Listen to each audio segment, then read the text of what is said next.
Hello, and welcome to Bake to the Future. In today's episode, we're coming to you live from BakingTech, where we're going to be having a policy discussion on the key legislative and regulatory issues impacting the baking industry today. From tax and trade to nutrition policy and workforce challenges, there's a lot happening in Washington, D.C. and beyond that affects America's baking manufacturers. Joining me for this important conversation is Dell, President and CEO of the American Bakers Association, and Val Wayland, co-chair of ABA's Food Technical Regulatory Affairs, or FTRAC, professional group, and Director of Corporate Regulatory Compliance for Flour Bakeries. Welcome. So Val, not only do you have an important role at Flowers Bakeries, but you also serve on this volunteer leadership role for ABA. Can you kick off by telling us a little bit about yourself and how you serve Flowers and the broader baking industry? Yep, sure. And I'm happy to be here today. I am Val Wayland, as you said, and I have been working for Flowers Bakeries for 31 plus years. I've been in the bakery industry a little bit longer, but 31 years at Flowers. And in my role at Flowers, I am responsible for regulatory compliance as it relates to the product itself. So packaging, labeling, all of the government regulations that affect our packaging, how it has to be labeled, kosher certifications, export documentation, so anything that's product related. And then in my role with ABA, I work with the government relations team very closely, and we're working to advocate on behalf of the industry to make sure we're staying abreast of all of the issues and concerns that affect our industry. So we're going to Capitol Hill. We have Bakers Fly-ins, which I hope all of you can participate in sometimes, to talk to our congressional leaders to make sure that they are listening to some of the concerns that we have as an industry. So just advocating on behalf of our industry, staying abreast of all of the subjects and changes. We've got a lot of regulatory issues out there right now. So just advocating on behalf of our industry in that role. Val's like a super volunteer for like ASB, ABA, for everyone. So we appreciate what she does, and sometimes I feel like your staff. So you give like so much time. So thank you. Yeah, but when you love what you do, it's on behalf of a wonderful industry. So exactly, and it's great to have you both here with this conversation, both with deep knowledge on the policy issues shaping the baking industry right now, just from two different perspectives, from a lobbying ABA side and then from a bakery side. Kicking off with taxes and tariffs, Eric, you and the ABA government relations team have been hard at work championing the baking industry businesses with the administration and Congress, especially as changes to tariffs have been implemented. How have the shifting tariffs been impacting the baking industry's costs and operations? So thanks for the question about tariffs, and unless you've been under a rock for about a year, you've heard the word tariff constantly, almost every day. So we've been working, ABA's been out in front working on tariffs since day one. And really, it was one of the reasons we brought an economist onto the team on our staff, so that we could, in real time, figure out what the impacts of legislation and regulations are in this space, especially in the tariff space. So we have been able to create with this economist the impacts of tariffs around the globe, by region, Europe, the Americas, Asia, and so forth, to see what those impacts are. Specifically, about $2.6 billion annual impact potentially on the industry from those tariffs. I will say, in addition to the tariff work, we're also working in the space of the USMCA renewal, I'll call it, and we are keeping close tabs on what's happening with the USMCA and that agreement between Canada and Mexico and the U.S. is really important to the baking industry. We just met on Friday with some of our legal counsel and folks that are following that closely. And, you know, one day you hear one country's in good stead, the next day you hear another country's in good stead. So we are in a global economy, and we are fighting for the bakers to protect the systems that we have in place to help with the challenging tariffs that are in place, as well as USMCA, and making sure we keep those exemptions in place. Yep, and Eric did mention, as a benefit, if you're an ABA member, All of that information is available to you. So there's benefits, or membership has its benefits, right? No, I agree. So, And yeah. thanks for raising that, Val. There's a tariff infographic, if you're a member on our website, you're welcome to go on to. And it's the same infographic that we use, that we give to members of Congress when we meet with them to tell them the impacts of what's happening on the industry with tariffs. Absolutely. And a big win recently for ABA and the industry this year, that when we were going to the Hill, was around the reconciliation tax bill that was signed into law. How is this a victory for the baking manufacturers, and how did ABA work on that? Yeah, so this is a big win. The reconciliation tax bill, big, beautiful tax bill, or whatever they call it, depending on the day, was a really big win for the industry. A lot of the provisions we were fighting for around being able to write off certain investments in equipment, accelerated depreciation on equipment. To all of you folks in the room who are bakers, it's a great time to buy equipment because of the new tax legislation that we got passed recently to help with the tax code in that space for accelerated depreciation on equipment. Also for R&D tax credits. It's about, in total, the taxes we estimate the savings for the industry is about $3 billion. So, and if they had not renewed those taxes that they were working on, it would have been a huge tax increase on the industry. So we're really thankful to the leadership of the House and the Senate and the administration for passing that legislation early and getting it done.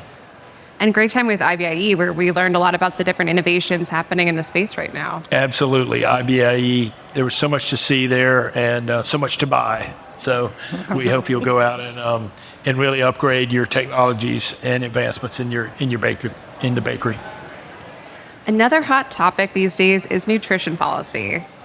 The government just released their 2025-2030 Dietary Guidelines for Americans.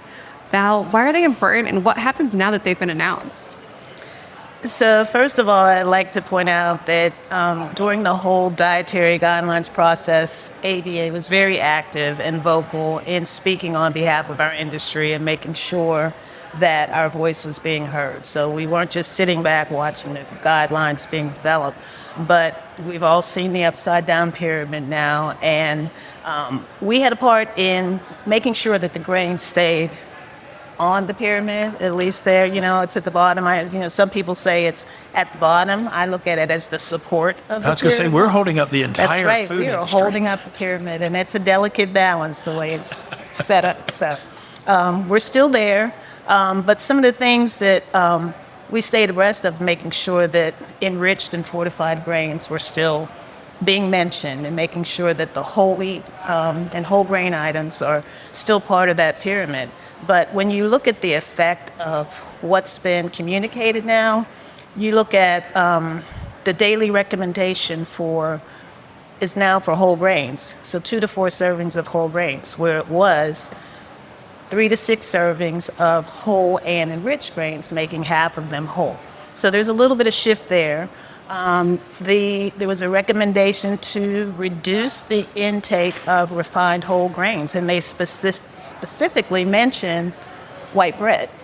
So that's a detriment. However, at the same time, they pointed out that certain groups, age groups, pregnant and lactating women, young adults, they need to make sure that they're getting folic acid, and they need to make sure they're getting iron and enrichment. So they're not getting that from the enriched or fortified grains. They're recommending other things to get it from leafy greens and red meats. So they're kind of taking the emphasis away from the whole grains. So we really need to be aware of that. And again, how is it going to affect the programs? And we talk about these being guidelines, and guidelines are instructional.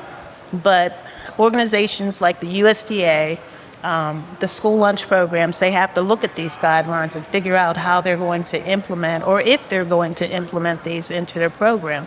If they do, are they going to take the recommendations for less enriched grains and go with more whole grains? Is that even going to work? How's it going to affect the WIC program? How's it going to affect the SNAP program? How's it going to affect the feeding programs for the elderly? So we got to look at that. There was also guidance. So this instructional guidance that we've been giving, they've talked about lower sugar, lower sodium. How are we going to incorporate that, or can we incorporate that? Limiting highly processed foods, or as they called it, ultra-processed foods, which are not defined. And then Brooke Rollins just also issued the announcement that they will be looking at the dietary guidelines. Brooke Rollins is the Ag Secretary. They will be limiting or looking at the dietary guidelines to see how they need to implement that into the National School Lunch Program, if they do. So, I think what I would add there is there's a lot of information, I don't have to tell you this, coming out of Washington, D.C. every minute, it feels like. Don't panic. We're there working it. Others are working it. Some of the headlines that you hear sometimes are completely accurate and sometimes they are not. So please feel free to reach out. Don't panic, but engage. I've been at HHS twice over the last couple of weeks for announcements around dietary guidelines. I was at the event with Mike Tyson a couple of weeks ago, or last week, was that? Just last week. Yeah, just last week at HHS, which was interesting. And, we're engaged, we're there, we're speaking up and fighting on your behalf for the industry. Just know that please, if you have questions, reach out, because many times folks do panic and we get these calls of, oh my gosh, what's happening?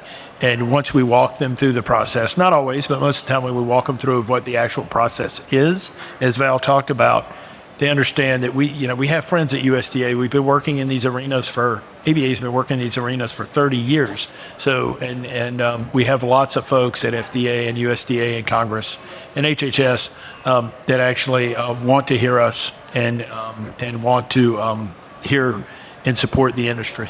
Yep, and in September, we will have a Bakers fly-in, and we'll have that opportunity to visit our congressional leaders on Capitol Hill through ABA. ABA does a good job of facilitating who we see and making sure that our voice gets heard. And we'll have that opportunity again. They love to hear from bakers. They love to hear from folks that are in their district, so that you can let them know how this is impacting your businesses, your company, your employees.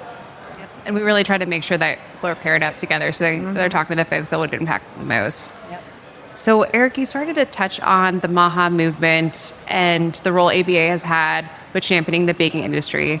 Can you talk a little bit more about that, and what do you anticipate as we look ahead? Sure. As I said, I've been at HHS for the couple of events the last couple of weeks. The baking industry is really leading the way, in my opinion. We're out front. I don't know if you've seen some of the commitments and the pledges that the industry has made over the last, since August, I believe, 8 months or so. The baking industry pledge around FD&C colors, in removing colors, dyes and colors, in products that are going into our schools by the school year 26-27. That's one of our commitments. And then bakers have also made a commitment to remove those FD&C colors more broadly as well. And then recently we made a commitment to removing potassium bromate in our products that we bake. And then lastly, this week, or end of last week, everything runs together. There's so much going on. We made a commitment to really finalize what the bakers have been doing for years, for a long time, really complete the phase out of ADA in any of our products. And I won't say the word that ADA stands for because I can't ever get it right. Azodicarbonamide. There you go. Thank you, Val. That's we're really leading on the front foot, trying to meet the consumer where they are, because the consumer is really changing rapidly and quickly. I don't have to tell any of you that, you know that, but we should not fight the consumer. We should find out where the consumer is, and we should meet that consumer where they are and really be on the front foot, because not being on the front foot is not going to be good for anyone. Let's listen to the consumer. It's not always science-based, but you know what? It is the consumer, and they're the customer. So let's be in front of that and track that for the industry, and be a stalwart and not be left behind. Absolutely. And speaking of the consumer, a key term that we hear a lot in the food world these days is ultra processed. How has that been affecting the baking community, and where are we at when it comes to defining UPS?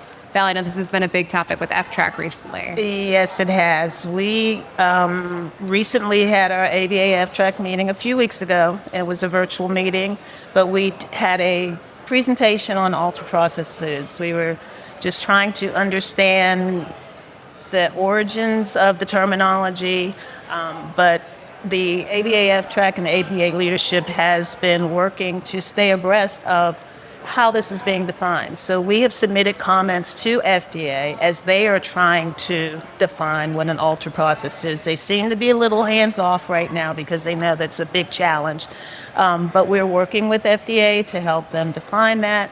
We are also working with some of the third-party organizations that are trying to define what an ultra-processed food is. We're working with other groups that are trying to understand what this is, and then staying abreast of all of the conversation and the chatter around ultra-processed foods, and just trying to help define that narrative. And I really think that we should try and push for an alternative term, because I don't like how processing gets in there. You have to process things in order to make them palatable.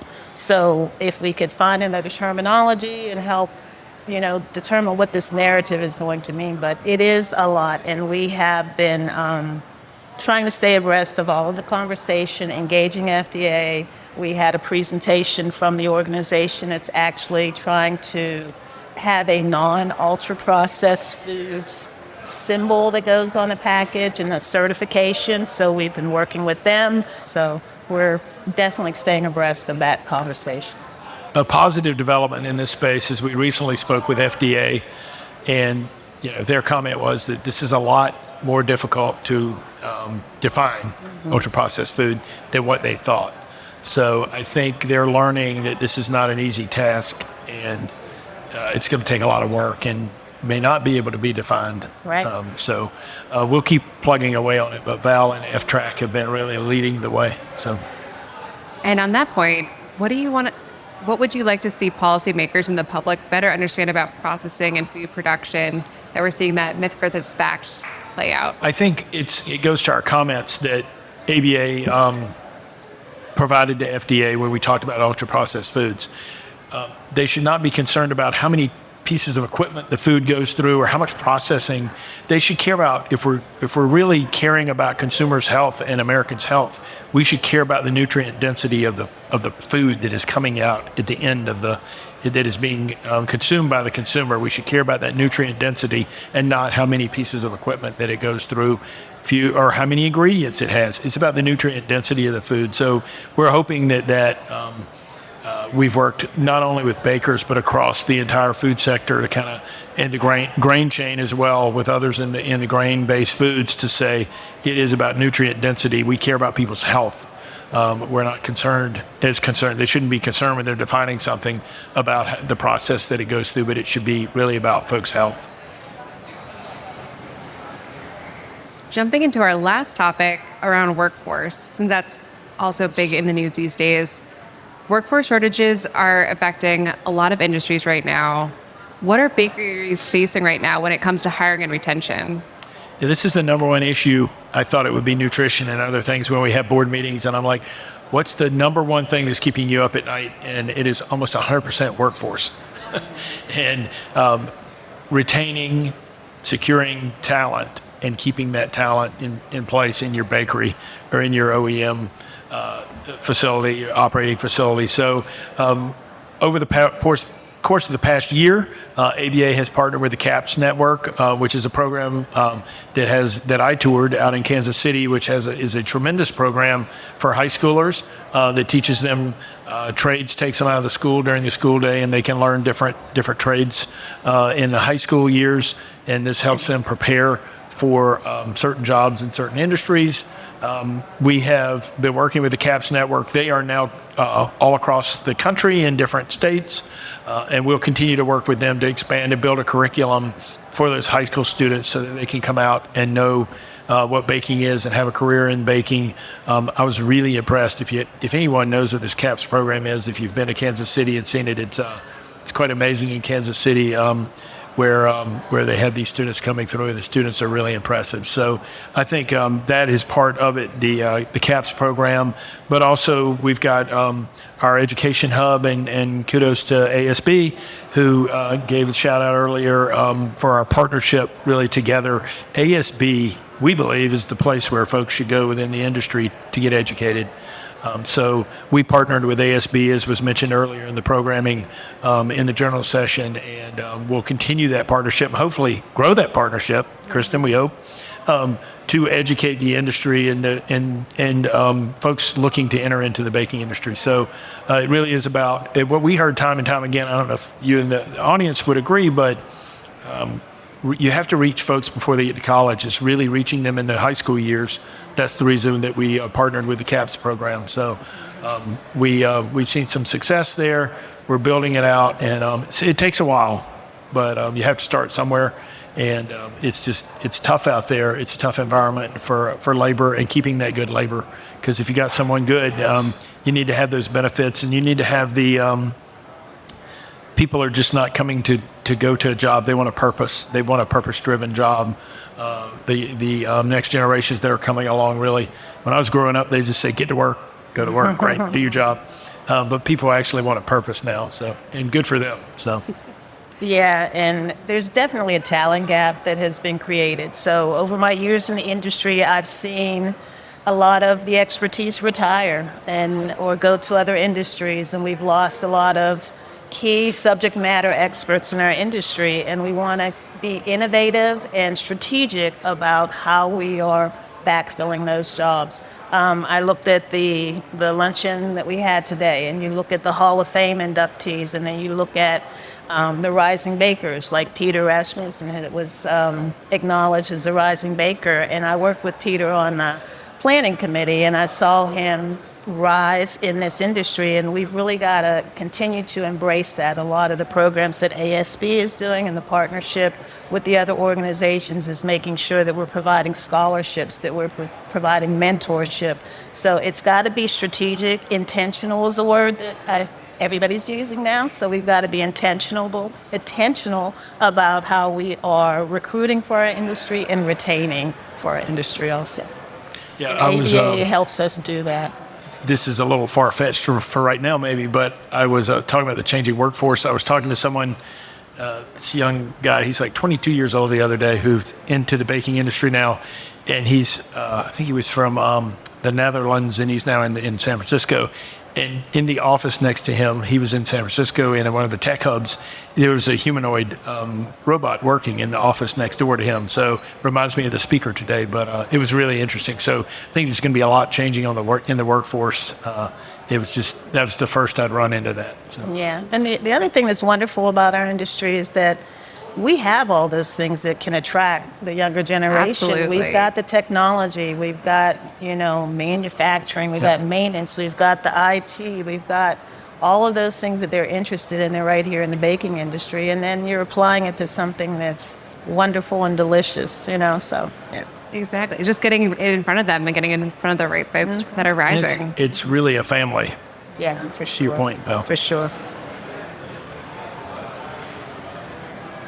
So something a little more technical, but related to workforce is one of the other big issues that have been coming up has been OSHA. Anything new on that front that you can share, Eric, from a policy perspective? For OSHA and labor? OSHA and labor? Yeah, OSHA and labor. So recently we were over speaking with, I believe it's the undersecretary, one of the secretaries over for OSHA about the heat illness rule, explaining to them that is obviously important to us, and that goes to workforce as well. You need to have a safe workplace to retain good talent. And so we were meeting with the Department of Labor, with the undersecretary, reinforcing that, hey, we're supportive of a heat illness rule, but we need something that's consistent and that works and is flexible for our industry, and also just really highlighting the safety level of our industry and how safe we are right now. We have our safety awards program that we do at ABA that I hope you all participate in, and we really use that. We don't do that solely to recognize our members, but we do that also to use it on the advocacy front, to be able to go in and say, hey, we have to the administration, we have this many facilities who reach a certain safety level. It really helps us when we go in to advocate for things like the heat illness standard, so that we can prove that we are a safe working environment and they don't need to regulate us. All part of the workforce. Well, to end this episode, if you could each give our listeners one message about how to get involved and make an impact based on all these different policy issues that we've talked about, what would it be? So I'll start out by saying I really enjoy the work that I do with ABA on the F-Track committee. So that professional group is one that we bring the whole industry together. We have the bakers, we have the allies, we have the suppliers, we've got regulators. So to get involved, if you get involved, participate, we've got a virtual meeting that we have every year that is free to everyone. And then we have our hybrid meetings. We have a hybrid meeting coming up in June 10th and 11th. So we will be in person and we will also be online. But get involved, the advocacy we do. What we learn, ABA, the F-Track committee is the largest committee at ABA. Yep. We usually have 65 to 70 participants. We are collaborative in what we do, and so it is a wonderful forum for you to get involved and have those discussions in an atmosphere there's called antitrust. We're all talking about things that are affecting us as an industry, but definitely involvement is going to make sure that you stay engaged and that we stay abreast of the issues. Yeah, I would echo, get involved. We are working on issues that impact your business, and we don't know how to fight for a heat illness rule if you don't tell us how it impacts you. So that's just one example. But as we go and advocate on behalf of the industry, we need your involvement as we create, and we're going to be creating more forward-leaning commitments for the industry to meet those consumers where they are and get out in front of issues. We don't want to put your business in a jam either. We want to push, but we don't want to push too far that it puts your business in a jam. So please know that we need your involvement. We can't do it without you, and you are the most important folks, being our members, to give us guidance on where we need to be on issues that we advocate on, and also on our networking side. Our networking side is crucial as well. At our convention that's coming up in April 17th, 19th, 18th to 20, 18 to 23. Thank you. In Colorado Springs, we hope you'll be there. But we will have some high-level speakers in terms of advocacy and different things that we're working on to educate the industry there. But it's just crucial. We can't do it without you. So thank you for all the time you give us, and we will just continue working on your behalf. Yep, and I'll just mention again too that we will be visiting our congressional leaders in September. We need really to come together collaboratively. Collaboration has been a theme throughout this conference, so make sure that we come together, visit our congressional leaders, and take advantage of how ABA does a wonderful job of setting up these congressional visits for us and making sure that we're meeting with our leaders and our voices heard. One last thing in closing is, if you have not and you're interested in a member of Congress visiting your location or your business, please let us know. We'd love to coordinate that. It really puts the member of Congress into our industry. They can understand it a lot better when they have to go back and vote on issues that impact the industry. There's nothing better for us in our work that we do on behalf of the industry than to have that member of Congress come tour your bakery, tour your manufacturing facility, because they can see with their own eyes, because it's really hard to explain that in a congressional office. Yeah. Well, thank you both for not only sharing how to get more involved, but all these insights into these hot policy issues facing the baking industry today.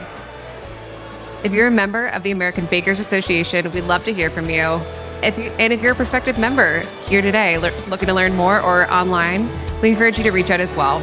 Email membership@americanbakers.org anytime to get connected to the ABA team. Let us know what you thought of the show by emailing hello@americanbakers.org. And don't forget to subscribe wherever you listen to podcasts.